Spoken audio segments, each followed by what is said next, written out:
Hola, mi nombre es Esmeralda Reyes Estrada, estoy cursando el primer cuatrimestre de la carrera de licenciatura en Derecho en el Centro Universitario Allende. El día de hoy vamos a hablar sobre algunos temas abordados en la clase de Introducción al Estudio del Derecho impartida por el catedrático Manuel Malo Horta. Para empezar, vamos a diferenciar y a definir dos conceptos muy importantes, el derecho y el deber. El derecho es el conjunto de normas jurídicas que van a regular la conducta del individuo en sociedad, y el deber es la obligación que toda persona tiene que cumplir para realizar un mandato, es decir, es el hacer o no hacer una determinada conducta. Un ejemplo, nosotros tenemos la obligación, o sea, el deber de pagar nuestros impuestos, pero también tenemos el derecho de que el Estado nos tenga servicios públicos. Unidad 1. El derecho y las normas jurídicas. El derecho contiene normas. Las normas son un conjunto de reglas que van a guiar al individuo en sociedad. El derecho depende de estas y de la sanción que el Estado imponga en caso de incumplimiento. En las normas vamos a diferenciar 4 tipos: las normas morales, normas religiosas, normas sociales y normas jurídicas. Las normas morales son reglas internas que provienen de nuestros valores éticos. Un ejemplo sería el ceder el asiento en el autobús a personas de la tercera edad, discapacitados o embarazadas. No hay una sanción si no lo haces, pero moralmente sería lo correcto. Las normas religiosas son todos esos dogmas de fe o dogmas de creencias divinas que nos han inculcado. Por ejemplo, la existencia de un Señor divino todopoderoso que creó todo lo que existe en la tierra. Las normas sociales son un conjunto de reglas que establece un grupo determinado para poder convivir en él. Un ejemplo sería el asistir a un restaurante de etiqueta en donde para poder entrar o poder convivir en ese grupo social tienes que vestir elegante, ya sea con traje o vestido de noche. Y por último encontramos a las normas jurídicas. Las normas jurídicas son reglas de conducta que impone el Estado y que regulan la convivencia pacífica de los seres humanos en sociedad.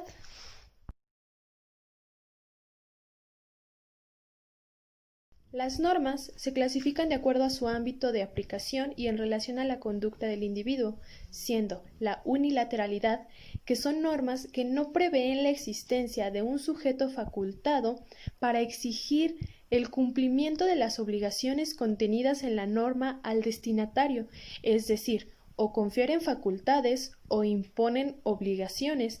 Un ejemplo son los testamentos, poderes notariales, contratos, entre otros. La bilateralidad son normas que contemplan la existencia de un derecho proveniente de una obligación o viceversa, y por lo tanto la existencia de un sujeto calificado o autorizado para exigir el cumplimiento de esas obligaciones, es decir, en otras palabras, cuando se obligan a ambas partes. Un ejemplo claro es el contrato de compra-venta. La interioridad la vamos a entender como que en la conducta del individuo tiene toda la intención de realizar o de llevar a cabo una norma sin importar el resultado material de su conducta. En esta es el mismo individuo en el que en su criterio personal va a decidir si la acción es correcta o no. Un ejemplo son aquellas personas que se casan más de 2 veces con diferentes personas. Otra característica de las normas es la exterioridad. En estas no se contempla la intención del individuo, sino el resultado material de su conducta. Un ejemplo claro es aquella persona que comete homicidio o que mata a otra por el simple hecho de que a lo mejor estaba en una enfermedad terminal y por misericordia consideró humano realizar este acto, pero pues el hecho está el homicidio o se puede calificar también como homicidio imprudencial. La incoercibilidad la vamos a entender como que su aplicación no es exigible por el Estado, no se puede imponer a la fuerza o por coacción. Esta va a depender totalmente de la voluntad del sujeto.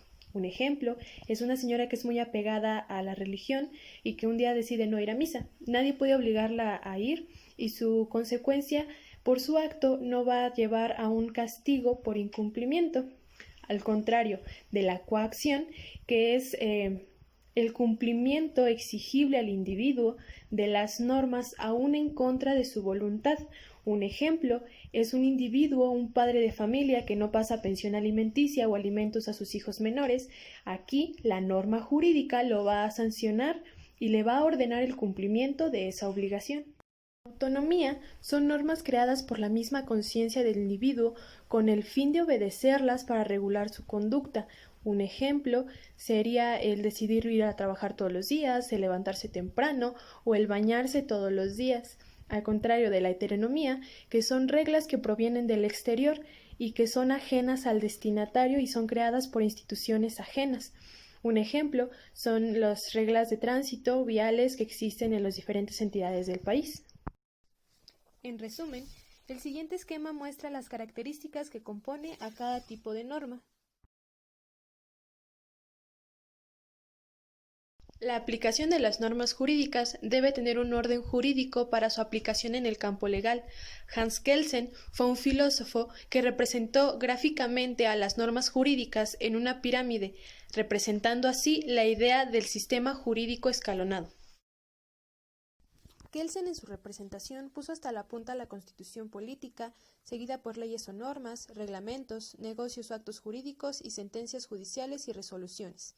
En México tenemos un orden jurídico y una ley máxima, pero que va encadenada a otras. Basados en esa representación, así se jerarquiza el sistema jurídico en México.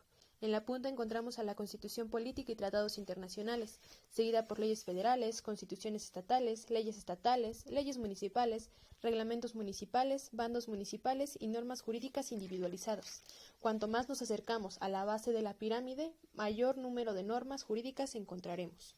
Para que exista un reglamento en un municipio, se debe asegurar que no violente nuestra Constitución. Las garantías son mecanismos que nos aseguran el cumplimiento de una obligación y protegen nuestros derechos. Un ejemplo son los juicios de amparos, demandas, entre otros. Todos nuestros derechos están plasmados en nuestra Constitución política y de la ley se emanan o se interpreta La ley se interpreta para generar nuevas leyes, ya sean municipales o estatales.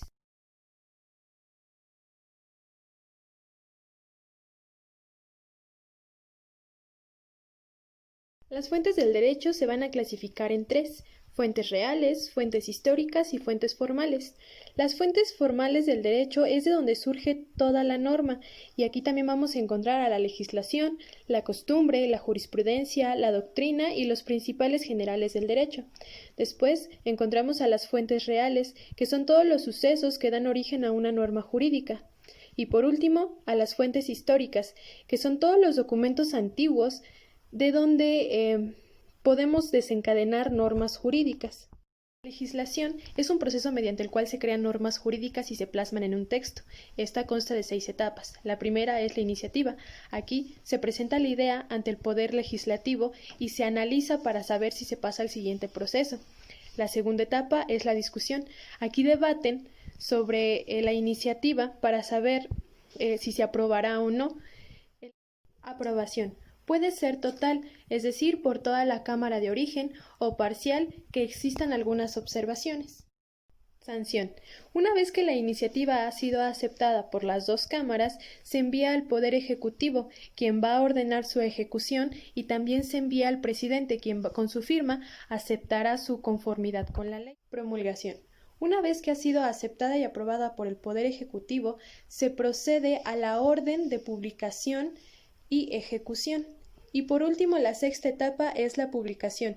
Una vez que se promulga, se publica en el Diario Oficial de la Federación para el conocimiento de toda la ciudadanía. La costumbre es una fuente formal del derecho que se implanta en una sociedad y se considera como obligatoria. De aquí también se desprenden derechos.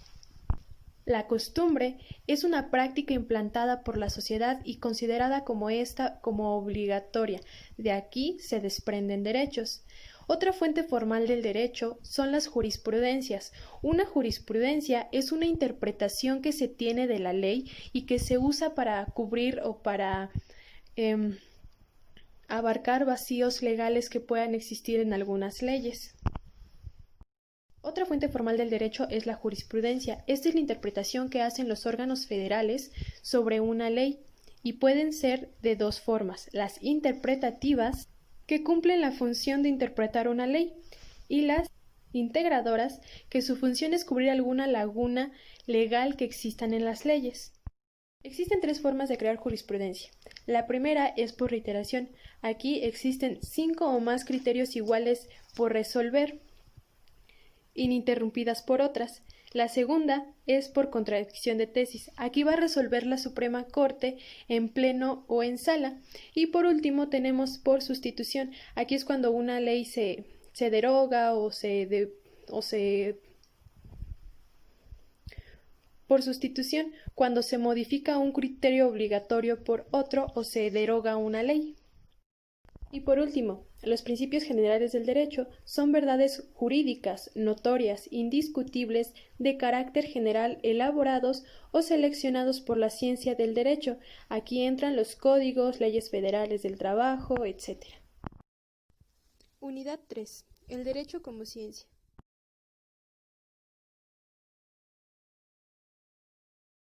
El derecho público es el conjunto de normas que regula las relaciones y funciones del Estado y las relaciones de éste con los particulares. Se va a clasificar en derecho constitucional, administrativo, procesal, penal, fiscal y derecho internacional público.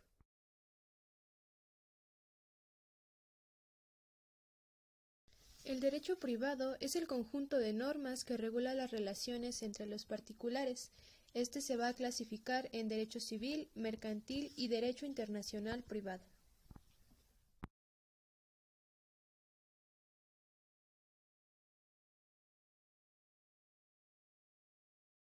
El derecho social es el conjunto de normas jurídicas resultados de una nueva concepción del ser humano con respecto del derecho. Pretende regular equitativa y equilibradamente las relaciones que se dan entre el Estado y los particulares. Esta se va a clasificar en derecho laboral, derecho agrario, derecho de la seguridad social y derecho económico.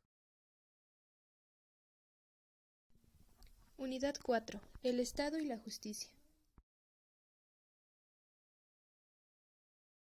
La justicia es la disposición de la voluntad del hombre que va dirigida hacia el reconocimiento de lo que a cada cual es debido o le corresponde para una pacífica convivencia en sociedad.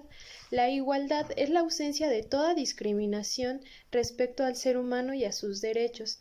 Esta es el trato igual a circunstancias iguales y la prohibición de toda decisión o norma legal discriminatoria por órganos estatales. La libertad es la facultad que debe reconocerse a todo individuo respecto a su conducta racional y que ésta solo va a limitarse por la moral y el derecho. Y de ahí la seguridad, que es la garantía de los órganos estatales para mantener el orden y asegurar el derecho. De ahí también que es la seguridad del individuo, ya sea nacional o extranjero. Cuando hablamos de acepciones, podemos entender que el derecho posee diversos significados, por ejemplo, derecho vigente, derecho objetivo, derecho subjetivo, derecho real y personal, y a su vez el derecho vigente y el positivo se van a clasificar en derecho local, derecho municipal y derecho federal. El derecho positivo es el conjunto de normas que emanan de nuestro poder soberano y que se aplican todos los días en la sociedad. El derecho vigente es el que rige la conducta en un determinado tiempo y que no ha sido modificado o anulado. Estos se van a dividir o a clasificar en derecho federal, derecho municipal y derecho local. El derecho federal es el conjunto de normas jurídicas o leyes que tiene vigencia en todo el territorio nacional, a diferencia del derecho municipal y local, que solo tiene acción o vigencia en ciertos estados o entidades del país de acuerdo a sus necesidades y condiciones. El derecho objetivo son reglas que, además de imponer deberes, confiere facultades, permite o prohíbe, emana del poder público y está expresado en las leyes. El derecho subjetivo es el conjunto de facultades jurídicas que las personas deben cumplir frente a otros individuos o frente al Estado. Esta es la facultad de actuar lícitamente. No puede existir un derecho subjetivo sin que exista un derecho objetivo. El derecho real es la facultad que tiene una persona sobre una cosa en específico, es decir, el usufructo de esa cosa. Un ejemplo claro es el derecho a la propiedad. El derecho personal es el que vincula a dos personas, se deriva de una relación jurídica preexistente y que es exigible a otra persona. Un ejemplo es un incumplimiento de un contrato. Los derechos humanos son aquellos que corresponden al hombre por su naturaleza, son fundamentales e innatos, tales como lo son la libertad, la propiedad, la resistencia a la opresión, entre otros. En la Constitución Política Nacional, los derechos se van a clasificar en derechos civiles y estos incluyen los artículos 1, 2 al 24, derechos políticos, artículo 35, derechos económicos, sociales y culturales, artículos 3, 25, 26 y 28, derechos de la propiedad, artículos 27 y 123, y derechos jurídicos, los artículos 103 y 107.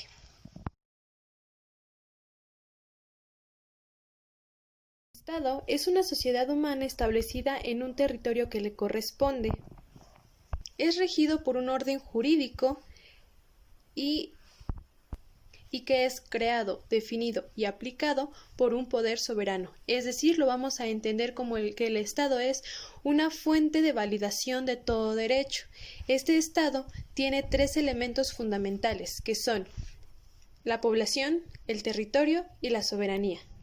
El territorio es la porción geográfica donde reside la población de un Estado, en el cual se ejerce el poder de aplicar normas. Esto es muy importante, ya que es necesario para que el Estado cumpla sus fines y para que se sepa hasta dónde va a actuar. La población es el conjunto de personas que residen en un estado o que pertenecen a un estado y se clasifican en extranjeras, residenciales o nacionales. La soberanía va a residir esencialmente en el pueblo. Todo poder público dinama del pueblo y se instituye para beneficio de éste. Ahora bien, el Estado mexicano, la Constitución política establece que es voluntad del pueblo constituirse en una república representativa con estados libres y soberanos. Las partes que integran el Estado mexicano son 32 entidades federativas, es decir, 31 estados autónomos y un distrito federal. Por lo que se refiere a la organización de los estados, todas las constituciones locales consagran la reconocida división de los tres poderes, el poder ejecutivo, legislativo y judicial.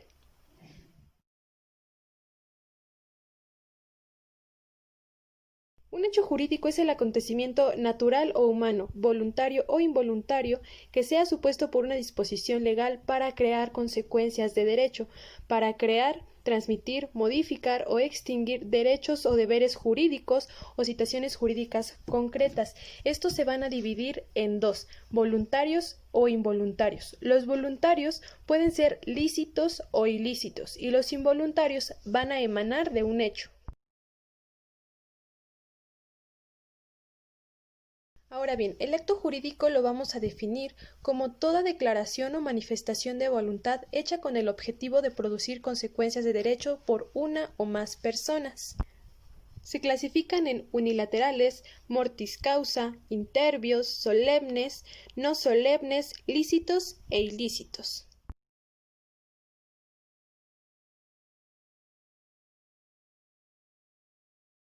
Para que el acto jurídico sea válido se requiere 1. De capacidad. Nosotros tenemos dos tipos de capacidad, la capacidad de goce y de ejercicio. La de goce la tenemos desde antes de cumplir 18 años, pero la de ejercicio y la que es importante para poder aplicar un acto jurídico es la de ejercicio que vamos a obtener una vez cumplido la mayoría de edad. 2. Ausencia de vicios en el consentimiento. Esto nos quiere decir que para que sea válido un acto jurídico no tiene que haber ningún acto de mala fe o que lleve al compadre a la cantina para que me dejara más barata su casa, porque sabía que ya una vez borracho ya iba a dejármelo más. 2. Ausencia de vicios en el consentimiento. Para que un acto jurídico sea válido, debe estar libre de mala fe, de dolo o de violencia. Si alguno de estos actos se presenta que a lo mejor yo amenacé o violenté a una persona para que me vendiera su terreno, su casa, entonces ese acto jurídico ya no es válido. 3. Que el objeto, motivo o fin sea lícito. Debe ser física y jurídicamente posible. Se debe distinguir entre objeto directo e indirecto. El primero consiste en crear, modificar o transmitir derechos u obligaciones. El segundo, es decir, el objeto indirecto, recae en la cosa que el obligado debe dar o el hecho que debe hacer o no hacer. Y 4.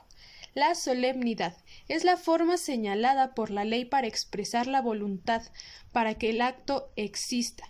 No todos los actos jurídicos se les aplica solemnidad, pero como ya dijimos, para que un acto jurídico exista debe de estar de por medio la voluntad del individuo. Y pues bueno, como ya hemos dicho, va a ser inexistente o nulo un acto jurídico cuando no exista una manifestación de voluntad del individuo.